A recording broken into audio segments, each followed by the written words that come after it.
इंद्रजाल जयशंकर प्रसाद द्वारा।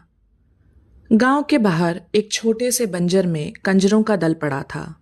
उस परिवार में टट्टू, भैंसे और कुत्तों को मिलाकर 21 प्राणी थे। उसका सरदार मैकू लंबी चौड़ी हड्डियों वाला एक अधेड़ पुरुष था। दया माया उसके पास फटकने नहीं पाती थी। उसकी घनी दाढ़ी और मूछों के भीतर प्रसन्नता की हंसी छिपी ही रह जाती।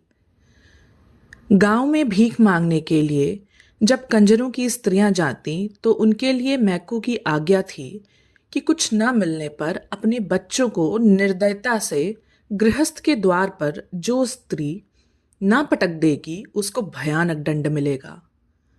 उस निर्दय झुंड में गाने वाली एक लड़की थी और एक बांसुरी बजाने वाला युवक। ये दोनों भी गा बजाकर जो पाते वह मैकू के चरणों में लाकर रख देते। फिर भी गोली और बेला की प्रसन्नता की सीमा ना थी। उन दोनों का नित्य संपर्क ही उनके लिए स्वर्गीय सुख था। इन घुमक्कड़ों के दल में ये दोनों विभिन्न रुचि के प्राणी थे। बेला बेडिन थी। मां के मर जाने पर अपने शराबी और अकर्मण्य पिता के साथ वह कंजरों के हाथ लगी। अपनी माता के गाने बजाने का संस्कार उसकी नस नस में भरा था। वह बचपन से ही अपनी माता का अनुकरण करती हुई अलापती रहती थी। शासन की कठोरता के कारण कंजरों का डाका और लड़कियों के चुराने का व्यापार बंद हो चला था। फिर भी मैकू अवसर से नहीं चूकता। अपने दल की उन्नति में बराबर लगा ही रहता। इस तरह गोली के बाप के मर जाने पर, जो एक चतुर नट था, मैकू ने उसकी खेल की पिटारी के साथ गोली पर भी अधिकार जमाया। गोली महुवर तो बजाता ही था, पर बेला का साथ होने पर उसने बांसुरी बजाने में अभ्यास किया। पहले तो उसकी नट विद्या में बेला भी मनोयोग से लगी, किंतु दोनों को भानुमती वाले पिटारी ढोकर 2-4 पैसे कमाना अच्छा ना लगा। दोनों को मालूम हुआ कि दर्शक उस खेल से अधिक उसका गाना पसंद करते हैं। दोनों का झुकाव उसी ओर हुआ। पैसा भी मिलने लगा। इन नवागंतुक बाहरियों की कंजरों के दल में प्रतिष्ठा बढ़ी। बेला सांवली थी, जैसे पावस की मेघमाला में छिपे हुए आलोक पिंड का प्रकाश निखरने की अदम्य चेष्टा कर रहा हो। वैसे ही उसका यौवन सुगठित शरीर के भीतर उद्वेलित हो रहा था। गोली के स्नेह की मदिरा से उसकी कजरारी आंखें लाली से भरी रहती। वह चलती तो थिरकती हुई, बातें करती तो हंसती हुई। एक मिठास उसके चारों ओर बिखरी रहती। फिर भी गोली से अभी उसका ब्याह नहीं हुआ था। गोली जब बांसुरी बजाने लगता तब बेला के साहित्यहीन गीत जैसे प्रेम के माधुर्य की व्याख्या करने लगते। गांव के लोग उसके गीतों के लिए कंजरों को शीघ्र हटाने का उद्योग नहीं करते। जहां अपने सदस्यों के कारण कंजरों का वह दल घृणा और भय का पात्र था, वहां गोली और बेला का संगीत आकर्षण के लिए पर्याप्त था। किंतु इसी में एक व्यक्ति का अवांछनीय सहयोग भी आवश्यक था। वह था भूरे। छोटी सी ढोल लेकर उसे भी बेला का साथ करना पड़ता। भूरे सचमुच भूरा भेड़िया था। गोली अधरों से बांसुरी लगाए अर्धनिमिलित आंखों के अंतराल से बेला के मुख को देखता हुआ जब हृदय की फूंक से बांस के टुकड़े को अनुप्राणित कर देता, तब विकट घृणा से ताड़ित होकर भूरे की भयानक थाप ढोल पर जाती। क्षण भर के लिए जैसे दोनों चौंक उठते। उस दिन ठाकुर के गढ़ में बेला का दल गाने के लिए गया था। पुरस्कार में कपड़े रुपए तो मिले ही थे, बेला को एक अंगूठी भी मिली थी। मैकू उन सबको देखकर प्रसन्न हो रहा था। इतने में सिरकी के बाहर कुछ हल्ला सुनाई पड़ा। मैकू ने बाहर आकर देखा कि भूरे और गोली में लड़ाई हो रही थी। मैकू के कर्कश स्वर से दोनों भयभीत हो गए। गोली ने कहा, मैं बैठा था, भूरे ने मुझको गालियां दी, फिर भी मैं न बोला। इस पर उसने मुझे पैर से ठोकर लगा दी और यह समझता है कि मेरी बांसुरी के बिना बेला गा ही नहीं सकती। मुझसे कहने लगा कि आज तुम ढोलक बेताल बजा रहे थे। भूरे का कंठ क्रोध से भर्राया हुआ था। मैकू हंस पड़ा। वह जानता था कि गोली युवक होने पर भी सुकुमार और अपने प्रेम की माधुरी में विह्वल, लजीला और निरीह था। अपने को प्रमाणित करने की चेष्टा उसमें थी ही नहीं। वह आज जो कुछ उग्र हो गया, इसका कारण है केवल भूरे की प्रतिद्वंदिता। बेला भी वहां आ गई थी। उसने घृणा से भूरे की ओर देखकर कहा, तो क्या तुम सचमुच बेताल नहीं बजा रहे थे? मैं बेताल ना बजाऊंगा तो दूसरा कौन बजाएगा? अब तो तुमको नए यार ना मिले हैं। बेला, तुझको मालूम नहीं, तेरा बाप मुझसे तेरा ब्याह ठीक करके मरा है।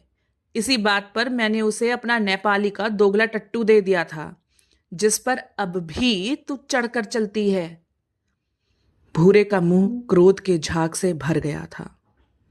वह और भी कुछ बकता, किंतु मैकू की डांट पड़ी, सब चुप हो गए। उस निर्जन प्रांत में जब अंधकार खुले आकाश के नीचे तारों से खेल रहा था, तब बेला बैठी कुछ गुनगुना रही थी। कंजड़ों की झोपड़ियों के पास ही पलाश का छोटा सा जंगल था। उनमें बेला के गीत गूंज रहे थे। जैसे कमल के पास मधुकर को जाने से कोई रोक नहीं सकता, उसी तरह गोली भी कब मानने वाला था। आज उसके निरीह हृदय में संघर्ष के कारण आत्मविश्वास का जन्म हो गया था। अपने प्रेम के लिए, अपने वास्तविक अधिकार के लिए झगड़ने की शक्ति उत्पन्न हो गई थी। उसका छुरा कमर में था, हाथ में बांसुरी थी। बेला के गुनगुनाहट बंद होते ही बांसुरी में गोली उसी तान को दोहराने लगा। दोनों वन विहंगम की तरह उस अंधेरे कानन में किलकारने लगे। आज प्रेम के आवेश ने आवरण हटा दिया था। वे नाचने लगे। आज तारों की क्षीण ज्योति में हृदय से हृदय मिले पूर्णावेग में। आज बेला के जीवन में यौवन का और गोली के हृदय में पौरुष का प्रथम उन्मेष था। किंतु भूरा भी वहां आने से नहीं रुका। उसके हाथ में भी भयानक छुरा था। आलिंगन में आबद्ध बेला ने चित्कार किया। गोली छटक कर दूर जा खड़ा हुआ, किंतु घाव ऊंचा लगा। बाघ की तरह झपट कर गोली ने दूसरा वार किया। भूरे संभाल ना सका। फिर तीसरा वार चलाना ही चाहता था कि मैकू ने गोली का हाथ पकड़ लिया। वह नीचे सिर किए खड़ा रहा। मैकू ने कड़क कर कहा, बेला, भूरे से तुझे ब्याह करना ही होगा। यह खेल अच्छा नहीं। उसी क्षण सारी बातें गोली के मस्तक में छाया चित्र सी नाच उठी। उसने छुरा धीरे से गिरा दिया। उसका हाथ छूट गया। जब बेला और मैकू भूरे का हाथ पकड़कर ले चले, तब गोली कहाँ जा रहा है, इसका किसी को ध्यान ना रहा। कंजर परिवार में बेला भूरे की स्त्री मानी जाने लगी। बेला ने भी सिर झुकाकर इसे स्वीकार कर लिया, परंतु उसे पलाश के जंगल में संध्या के समय जाने से कोई भी नहीं रोक सकता था। उसे जैसे सायंकाल में एक हल्का सा उन्माद हो जाता। भूरे या मैकू भी उसे वहां जाने से रोकने में असमर्थ थे। उसकी दृढ़ता भरी आंखों से घोर विरोध नाचने लगता। बरसात का आरंभ था। गांव की ओर से पुलिस के पास कोई विरोध की सूचना भी नहीं मिली थी। गांव वालों की छुरी, हंसिया और काट कबाड़ के कितने ही काम बनाकर वे लोग पैसे लेते थे। कुछ अन्य यूं भी मिल जाता। चिड़िया पकड़कर, पक्षियों का तेल बनाकर, जड़ी बूटी की दवा तथा उत्तेजक औषधियों और मदिरा का व्यापार करके कंजरों ने गांव तथा गढ़ के लोगों से सद्भाव भी बना लिया था। सबके ऊपर आकर्षक बांसुरी जब उसके साथ नहीं बजती थी, तब भी बेला के गले में एक ऐसी नई टीस उत्पन्न हो गई थी जिसमें बांसुरी का स्वर सुनाई पड़ता था। अंतर में भरे हुए निष्फल प्रेम से युवती का सौंदर्य निखर आया था। उसके कटाक्ष अलस, गतिमदर और वाड़ी झंकार से भर गई थी। ठाकुर साहब के गढ़ में उसका गाना प्रायः हुआ करता था। छीट का घाघरा और चोली, उस पर गोटे से ढकी हुई ओढ़नी सहज ही खिसकती रहती।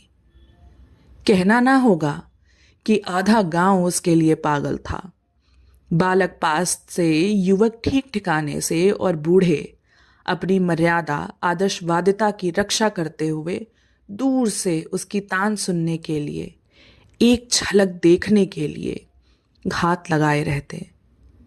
गढ़ के चौक में जब उसका गाना जमता तो दूसरा काम करते हुए अन्य मनसकता की आड़ में मनोयोग से और कंखियों से ठाकुर उसे देख लिया करते। मैकू घाक था, उसने ताड़ लिया। उस दिन संगीत बंद होने पर, पुरस्कार मिल जाने पर और भूरे के साथ बेला के गढ़ के बाहर जाने पर भी मैकू वहीं थोड़ी देर तक खड़ा रहा। ठाकुर ने उसे देखकर पूछा, क्या है? सरकार कुछ कहना है। क्या? यह छोकरी इस गांव से जाना नहीं चाहती, उधर पुलिस तंग कर रही है। जाना नहीं चाहती? क्यों? वह तो घूम घाम कर गढ़ में आ जाती है, खाने को मिल जाता है। मैकू आगे की बात चुप होकर कुछ कुछ संकेत भरी मुस्कुराहट से कह देना चाहता था। ठाकुर के मन में हलचल होने लगी। उसे दबाकर प्रतिष्ठा का ध्यान करके ठाकुर ने कहा, तो मैं क्या करूं? सरकार वह तो सांझ होते ही पलाश के जंगल में अकेली चली जाती है, वहीं बैठी हुई बड़ी रात तक गाया करती है। एक दिन सरकार धमका दें तो हम लोग उसे ले देकर आगे कहीं चले जाएं। अच्छा। मैकू जाल फैलाकर चला आया। 1000 की बोहनी की कल्पना करते वह अपनी सिरकी में बैठकर हुक्का गुड़गुड़ाने लगा। बेला के सुंदर अंग की मेघमाला प्रेम राशि की रजत रेखा से उद्भासित हो उठी थी। उसके हृदय में यह विश्वास जम गया था कि भूरे के साथ घर बसाना गोली के प्रेम के साथ विश्वासघात करना है। उसका वास्तविक पति तो गोली ही है। बेला में यह उच्छृंखल भावना विकट तांडव करने लगी। उसके हृदय में वसंत का विकास था। उमंग में मलयानील की गति थी, कंठ में वनस्थली की काकली थी, आंखों में कुसुमोत्सव था और प्रत्येक आंदोलन में परिमल का उद्गार था। उसकी मादकता बरसाती नदी की तरह वेगवती थी। आज उसने अपने जूड़े में जंगली करौंदे के फूल की माला लपेटकर फरी मस्ती में जंगल की ओर चलने के लिए पैर बढ़ाया तो भूरे ने डांट कर कहा, कहाँ चली? यार के पास, उसने छूटते ही कहा। बेला के सहवास में आने पर अपनी लघुता को जानते हुए मसोस कर भूरे ने कहा, तू खून कराए बिना चैन न लेगी।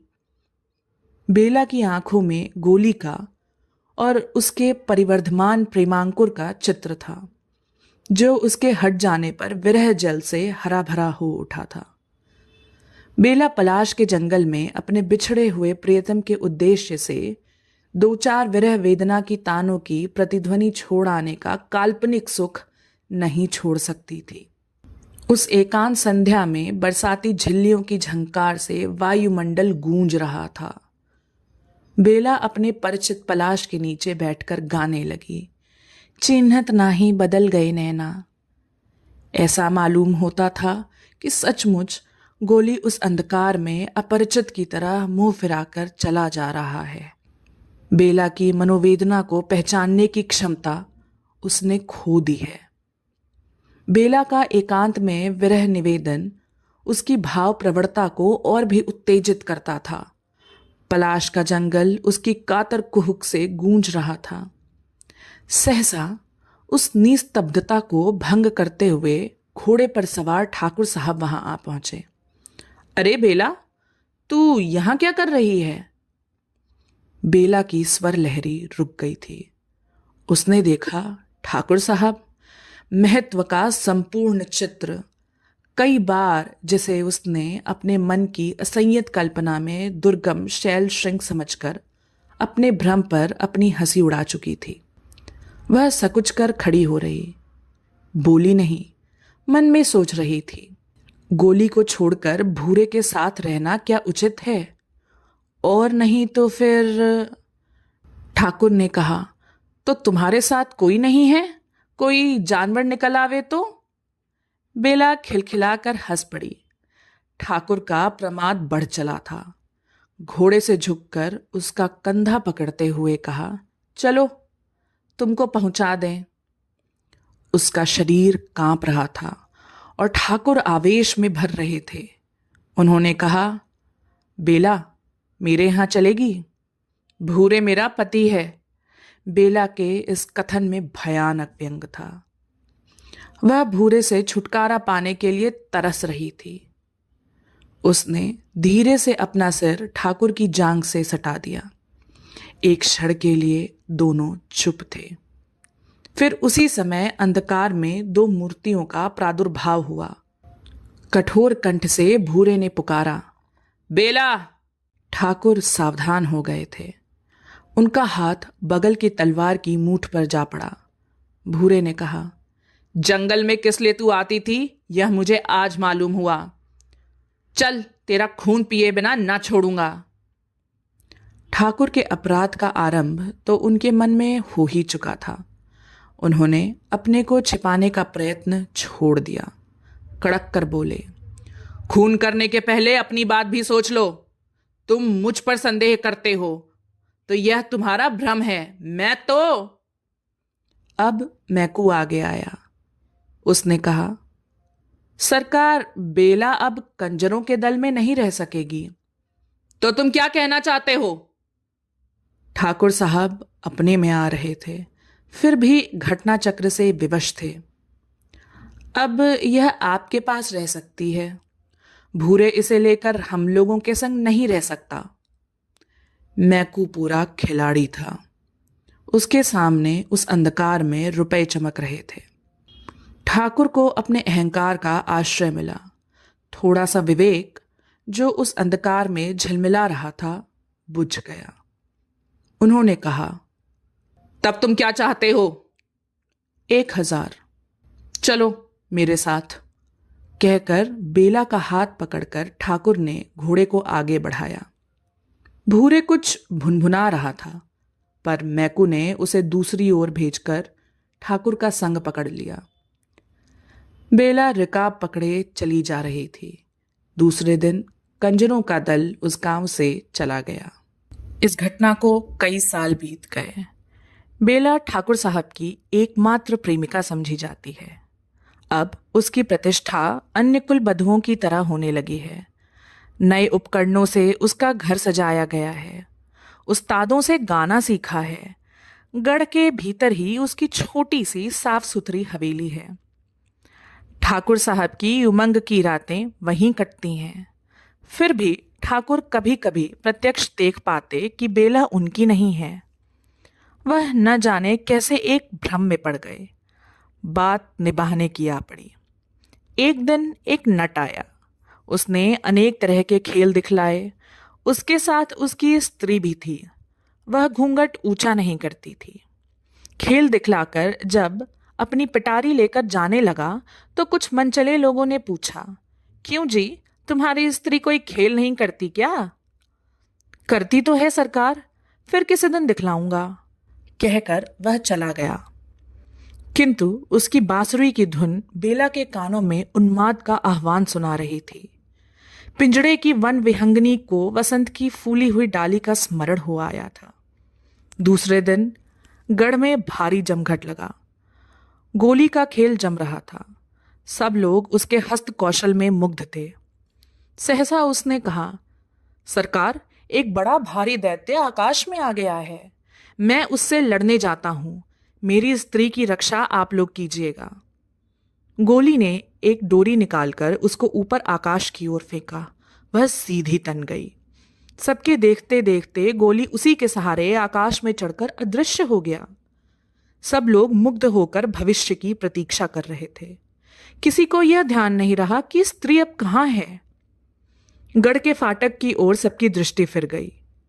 गोली लहू से रंगा चला आ रहा था। उसने आकर ठाकुर को सलाम किया और कहा, सरकार, मैंने उस दैत्य को हरा दिया। अब मुझे इनाम मिलना चाहिए। सब लोग उस पर प्रसन्न होकर पैसों रुपयों की बौछार करने लगे। उसने झोली भरकर इधर उधर देखा, फिर कहा, सरकार, मेरी स्त्री भी अब मिलनी चाहिए। मैं भी। किंतु यह क्या? वहां तो उसकी स्त्री का पता नहीं। गोली सिर पकड़कर शोक मुद्रा में बैठ गया। जब खोजने पर उसकी स्त्री नहीं मिली तो उसने चिल्लाकर कहा, यह अन्याय इस राज्य में नहीं होना चाहिए। मेरी सुंदरी स्त्री को ठाकुर साहब ने गढ़ के भीतर कहीं छिपा दिया। मेरी योगिनी कह रही है। सब लोग हंसने लगे। लोगों ने समझा यह कोई दूसरा खेल दिखलाने जा रहा है। ठाकुर ने कहा, तो तू अपनी सुंदर स्त्री मेरे गढ़ में से खोज ला। अंधकार होने लगा था। उसने जैसे घबरा कर चारों ओर देखने का अभिनय किया, फिर आंख मूंद कर सोचने लगा। लोगों ने कहा, खोजते क्यों नहीं? कहाँ है तेरी सुंदरी स्त्री? तो जाऊं ना सरकार? हाँ हाँ, जाता क्यों नहीं? ठाकुर ने भी हंसकर कहा। गोली नई हवेली की ओर चला। वह निशंक भीतर चला गया। बेला बैठी हुई तन्मय भाव से बाहर की भीड़ झरोखे से देख रही थी। जब उसने गोली को समीप आते देखा तो वह कांप उठी। कोई दासी वहां न थी, सब खेल देखने में लगी थी। गोली ने पोटली फेंक कर कहा, बेला जल्द चलो। बेला के हृदय में तीव्र अनुभूति जाग उठी थी। एक क्षण में उस दीन भिखारी की तरह जो एक मुट्ठी भीख के बदले अपना समस्त संचित आशीर्वाद दे देना चाहता है, वह वरदान देने के लिए प्रस्तुत हो गई। मंत्रमुग्ध की तरह बेला ने उस ओढ़नी का घूंघट बनाया। वह धीरे धीरे उसके पीछे भीड़ में आ गई। तालियां पिटी, हंसी का ठहाका लगा।